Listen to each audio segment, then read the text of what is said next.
Okay, so we are going to start our history's third chapter, Nazis and the Rise of Hitler.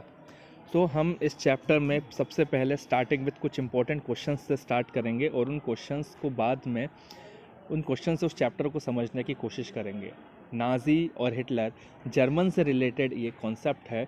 जो Hitler तो आप सबने सुना होगा, एक इट इज़ अ डिक्टेटर जो काफ़ी क्रूअल आप कह सकते हो, एक डिक्टेटर था, एक जिसे आप कह सकते हो वो जर्मनी पर राज करता था और बहुत ही क्रूअल नेचर से राज करता था। बट उसका जो मेन एम था वो क्रूअल नहीं था, उसका मेन एम था जर्मनी को वर्ल्ड पावर बनाने का था। So we will start reading this chapter later, but सबसे पहले हम इनके कुछ क्वेश्चंस को समझेंगे। उस चैप्टर्स को क्वेश्चन से हम हिटलर को समझने की कोशिश करेंगे। तो starting with answer in one word and sentence. इस चैप्टर में से आपको 1 नंबर के क्वेश्चंस ऑब्जेक्टिव्स आएंगे और एक 4 नंबर का क्वेश्चन आएगा, इसलिए बहुत अच्छे से समझेंगे। Question is when did the first world war start? So answer is the from 1 August 1914। First world war जो था वो 1914 से 1918 के बीच में लड़ा गया था। When did the Treaty of Versailles take place? The Treaty of Versailles takes place at 28th of June 1919 और ये वही ट्रीटी थी जिसके कारण हिटलर ने सेकेंड वर्ल्ड वॉर की थी। Third, when did the second world war started? The second world war was started from 1st September 1939। Second world war जो था वो 1939 से 1945 से बीच में था। For what did Nazis use the term euthanasia? Euthanasia जो टर्म है नाजी, ये टर्म फिजिकली डिसेबल्ड को बताने के लिए करता था। In my state the mother is the most important citizen. Who made this statement and when? This statement is made by the Hitler in 1933। और इस स्टेटमेंट को अगर हम समझें तो वो ये कहना चाहता है कि मेरे राज्य में माँ ही सबसे बड़ी सिटीज़न है। What was the name given by the Nazis to the gas chamber? It was the disinfection area। Nazi के राज में एक गैस चैम्बर होता था और उस गैस चैम्बर में को उन्होंने नाम दिया था disinfection area. Okay, now starting with some very short questions, और ये सारे वेरी शॉर्ट क्वेश्चंस आपको आंसर इन वन वर्ड या आंसर इन वन सेंटेंस के रूप में पूछे जा सकते हैं। सो हम समझने की कोशिश करेंगे। Which nation represent the allied power? अब एलाइड पावर जो सेकेंड वर्ल्ड वॉर थी वो 2 ग्रुप्स ऑफ नेशंस के बीच में फाउट हुई थी and these 2 groups of nations were known as allied power and the axis power. Allied power एक group कहलाता था, एक्सिस पावर दूसरा ग्रुप कहलाता था। सो क्वेश्चन में यही पूछा गया है कि कौन कौन से नेशन एलाइड पावर में थे। So the allied power was initially led by the UK and the France. तो शुरू में एलाइड पावर को जो था वो यूके और फ्रांस लीड कर रहा था, बट आफ्टर 1941 यूएसएसआर और यूएसए ने भी एलाइड पावर को ज्वाइन कर लिया। तो ये तो हमने एलाइड पावर के बारे में पढ़ा। पर जो दूसरा ग्रुप था जिसे हम एक्सिस पावर कहते हैं, एक्सिस पावर जो था, इस ग्रुप में कौन कौन से नेशंस थे? तो इस ग्रुप में जो इम्पोर्टेंट नेशंस थे वो था जर्मनी एंड हमारा Italy and Japan. Okay, now question number 2, how did the term Nazi generated? Nazi, आप जानते हो नाजी जो था वो हिटलर की पार्टी का नाम था और हिटलर की पार्टी का नाम नाजी था। तो नाजी, हिटलर ने अपनी पार्टी का नाम नाजी ही क्यों रखा और उसको ये शब्द कहाँ से मिला? सो जो नाजी शब्द है वो एक जर्मन वर्ड से आया है और वो जर्मन वर्ड जो है वो है नेशनल सोशलिस्ट से। नेशनल सोशलिस्ट से आप सकते हो NATIONAL, national SOZIALIST, socialist CHA Germany में कई शब्दों के आगे CHA लगा दिया जाता है। सो नेशनल सोशलिस्ट से। सो इस शब्द से नाजी बना है। अगर आप देखो इस शब्द में NA, शुरू का 2 शब्द हैं वो NA और बीच में 2 शब्द आते हैं ZI। तो इन दोनों शब्दों को जोड़कर उन्होंने एक शब्द बनाया, वो था नाजी। और नाजी शब्द बनाने के बाद उन्होंने अपनी पार्टी का नाम नाजी रखा। सो हिटलर की पार्टी का नाम था नाजी, जो नेशनल सोशलिस्ट से आया था। और वो सारे मेंबर्स जो हिटलर की इस पार्टी में थे उन मेंबर्स को नाजीज़ बोला जाता था। सो अगर मैं बोलूँ नाजी तो मतलब मैं हिटलर की पार्टी का नाम बोल रहा हूँ, और अगर मैं बोलूँ नाजीज़ इसका मतलब मैं हिटलर की पार्टी में मौजूद सदस्यों को बता रहा हूँ। क्वेश्चन नंबर 3 इस प्रोपोगेंडा। और प्रोपोगेंडा एक प्रकार से आप ये कह सकते हो, ये एक प्रकार से साजिश या षड्यंत्र को कहा जाता है। Propaganda refers to a special types of message directly aimed at influencing the opinion of people. मतलब प्रोपोगेंडा एक ऐसा स्पेशल टाइप का मैसेज होता है जिसका मेन एम होता है पब्लिक के ओपिनियन को बदलना। किसी भी मैटर पर पब्लिक की जो राय है, अगर उसको बदलने के लिए आप किसी भी तरीके का मैसेज उनको देते हो जिससे उनकी राय बदल जाए, उन सारे मैसेज को प्रोपोगेंडा कहा जाता है। और ये जो मैसेज होता है वो किसी भी मीडियम से दिया जा सकता है।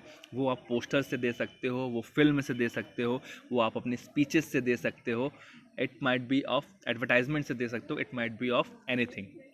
ठीक है, तो वो मैसेज जिससे आप पब्लिक के ओपिनियन को चेंज कर सको, उनको बदलने की क्षमता रखो, उस मैसेज को हम प्रोपोगेंडा बोलते हैं।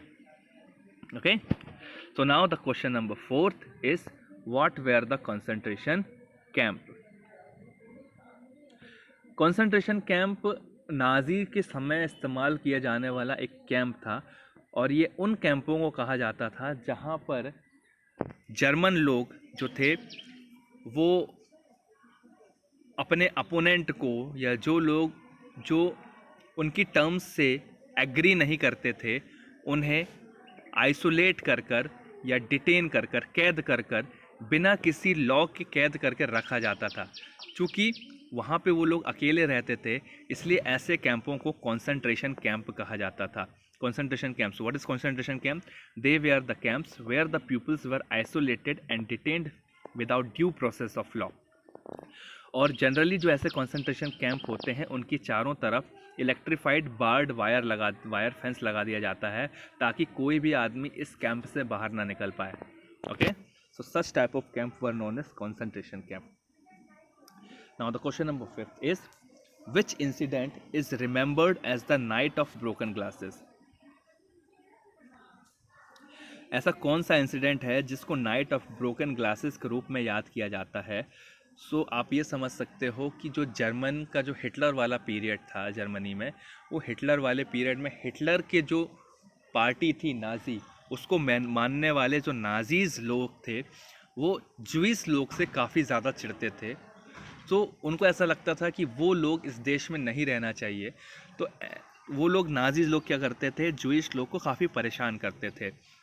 सो 1 नवंबर 1938 की एक ऐसी रात, जिस रात नाजीज लोग जो थे, या आप ये कह सकते हो कि 19 नवंबर 1938 की एक रात जब कुछ लोग ज्यूइश लोगों के घर में घुसते हैं, उनको लूट लेते हैं, उनके हाउस पे अटैक कर देते हैं, उनके घरों को जला देते हैं, आदमियों को अरेस्ट कर लेते हैं। सो कुल मिला के ज्यूइश लोगों को बहुत ज़्यादा परेशान किया जाता है। इस ऐसे शाम को या उस नाइट को बोला जाता है the night of the broken glasses.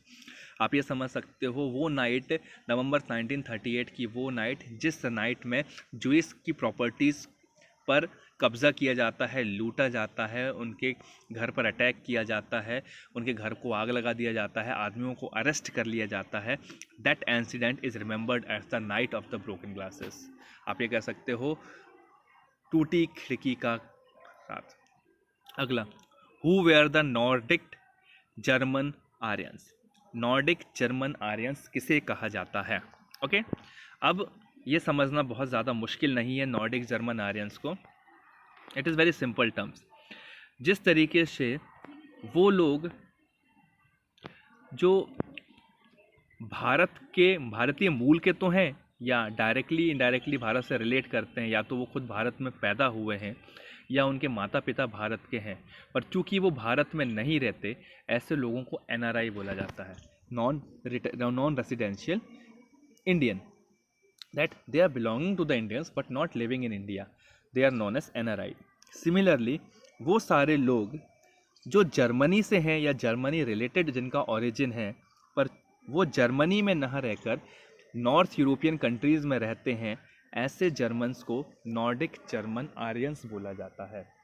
So question is what is Nordic German Aryans? So we can tell that they were classified as those Germans who lived in North European countries and had a German or related origin.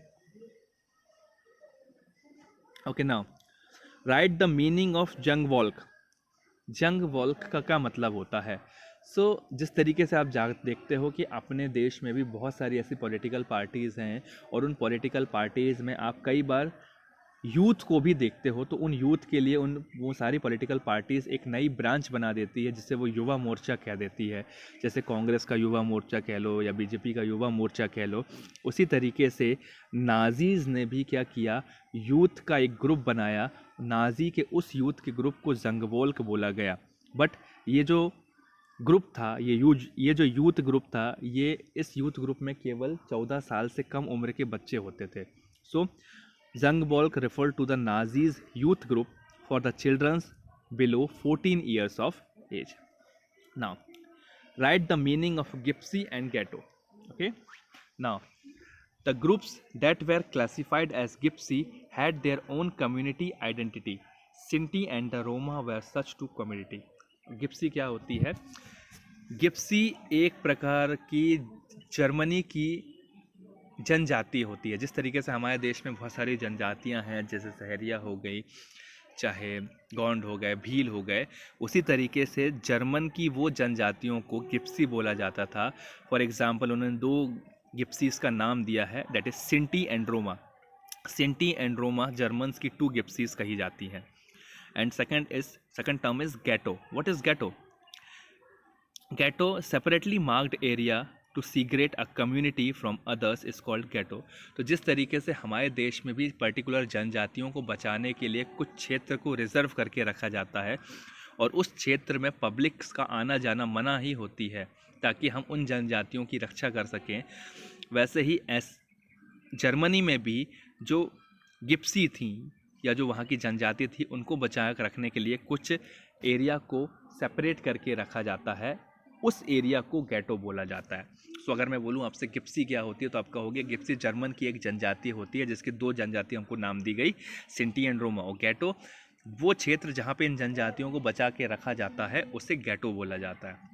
Okay, दुनिया का चाहे हम किसी भी geography की हम बात करें, तो लगभग हर देशों में बहुत सारी चीज़ें कॉमन होती हैं। आप हिस्ट्री या जियोग्राफी को अपने देश से कंपेयर करके भी बहुत आसानी से पढ़ सकते हो।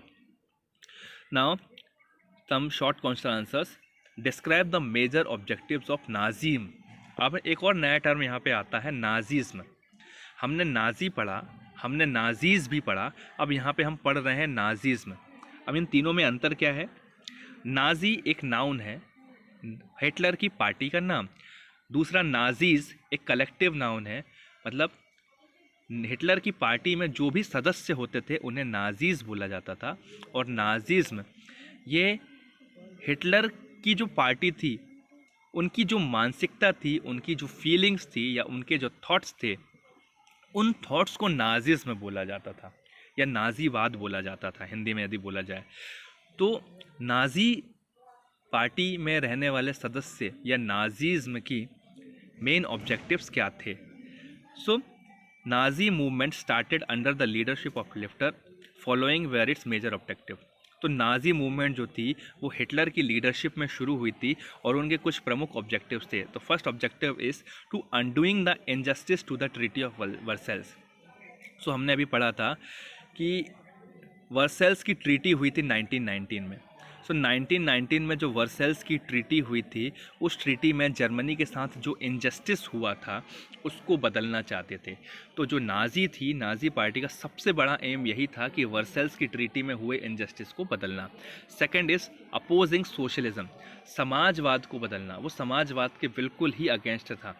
उनको ऐसा लगता था कि समाजवाद में सभी समाज को बराबर अधिकार सा मिलता है या बराबर जागरूकता मिलती है, जबकि हिटलर के हिसाब से समाज का हर तबका या हर समाज के लोग बराबरी से काम नहीं करता या देश के लिए बराबरी से काम नहीं कर रहा होता, इसलिए उनको ऐसा लगता था कि बराबरी का अधिकार नहीं होना चाहिए।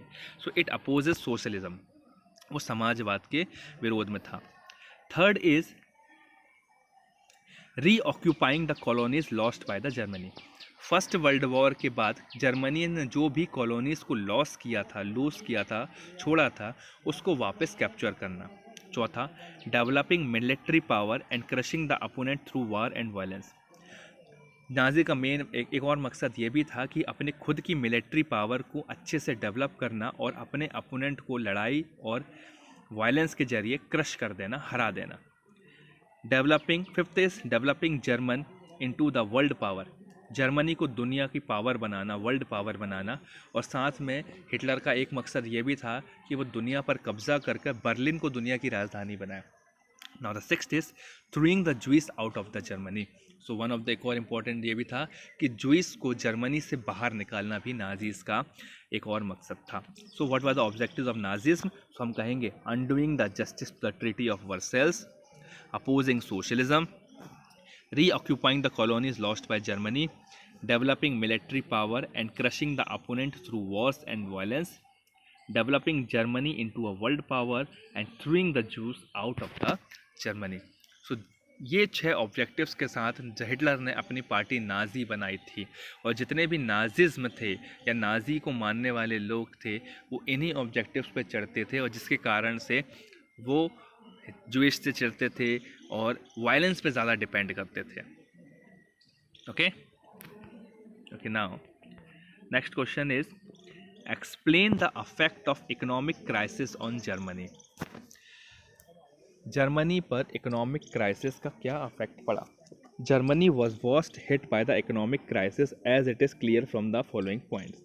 जर्मनी जो था उसको इकोनॉमिक क्राइसिस से बहुत तगड़ा झटका लगा था, और ये आपको इन फॉलोइंग पॉइंट्स से पता चल जाएगा। First point is by 1932 industrial production was reduced to 40% of the 1929 level and the number of unemployed touches an unprecedented 6 million. तो उन्होंने कहा कि 1938 में जब इकोनॉमिक क्राइसिस आया तो जर्मनी की जो इंडस्ट्रियल प्रोडक्शन थी, सालाना जो उनके इंडस्ट्रीज से जो प्रोडक्शन होती थी 1929 में जो प्रोडक्शन होती थी, 1939 में होने वाली प्रोडक्शन 1929 के प्रोडक्शन की 40% कम हो गई थी। इसका मतलब इंडस्ट्रियल प्रोडक्शन 40% कम हो गया था, उनको 40% का तो सीधा नुकसान हो गया। और साथ में ही इंडस्ट्रीज़ को बहुत सारे लोगों को हटाना पड़ा, अनएम्प्लॉयड करना पड़ा, और पूरे जर्मनी में जो अनएम्प्लॉयड की संख्या थी वो 6 मिलियन या 60 लाख से भी ज़्यादा हो गई थी, जो पहले कभी भी नहीं हुई थी। Second point, unemployed youth played cards और simply sat at the street corner और desperately queued up at the local employment exchange. जो अनएम्प्लॉयमेंट यूथ थे जिनके पास नौकरियां नहीं थी, वो या तो बैठ के ताश खेला करते थे, या तो रोड के किनारे बैठा करते थे, या तो बहुत ही डेस्परेटली या परेशान होकर एम्प्लॉयमेंट एक्सचेंज के चक्कर लगाया करते थे नौकरियों के लिए। Third point, as the job disappeared the youth took to criminal activities and total disappear became common places. Total disappear became the common places. जैसे जैसे नौकरियां ख़त्म होने लगी, यूथ जो था वो गलत रास्ता पकड़ने लगा और क्रिमिनल एक्टिविटीज़ में इन्वॉल्व होने लगा, और टोटली जो था वो कॉमन प्लेसेस में घूमने लगा। Fourth, the economic crisis created deep anxieties and fears in people. The middle class, specially the salaried employees and pensioners, saw their saving diminish when their currency lost its value. So economic crisis इतना ज़्यादा बढ़ गई थी कि लोग परेशान होने लगे, घबराने लगे। खासकर मिडिल क्लास लोग जो थे, स्पेशली जो सैलरी वाले लोग थे, जो या फिर जिनको पेंशन्स मिलती थी, वो इतने ज़्यादा परेशान होने लगे कि उनको अपना जो सेविंग्स थी वो ख़त्म होती नज़र आ रही थी, क्योंकि करेंसी, जर्मन की करेंसी की जो वैल्यू थी वो धीरे धीरे कम होती जा रही थी। करेंसी कम होने का मतलब ये होता है कि महंगाई बहुत तेज़ी से बढ़ रही थी। और आखिरी, a large section of the peasants were suffering from the tremendous fall in the prices of agriculture product and the youth felt that their future was dark. जो जर्मनी का जो पीजेंट्स होते थे या जो किसान होते थे, उनका जो बड़ा तबका था, वो इस चीज़ से घबरा रहा था या उस चीज़ से परेशान था कि जो उनके एग्रीकल्चरल प्रोडक्ट्स हैं उनके दाम बहुत तेज़ी से घट रहे हैं, और जो युवा हैं उनको अपना फ्यूचर जो है वो अंधकार में नज़र आ रहा है।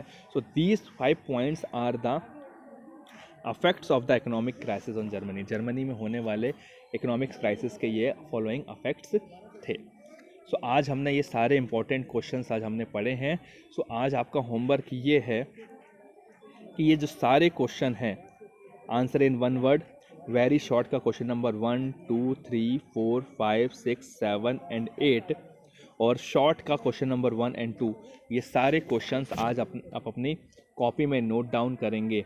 और ध्यान रखिएगा आपके 5 नंबर आपके कॉपीज़ के भी हैं, सो कंप्लीट योर कॉपीज़।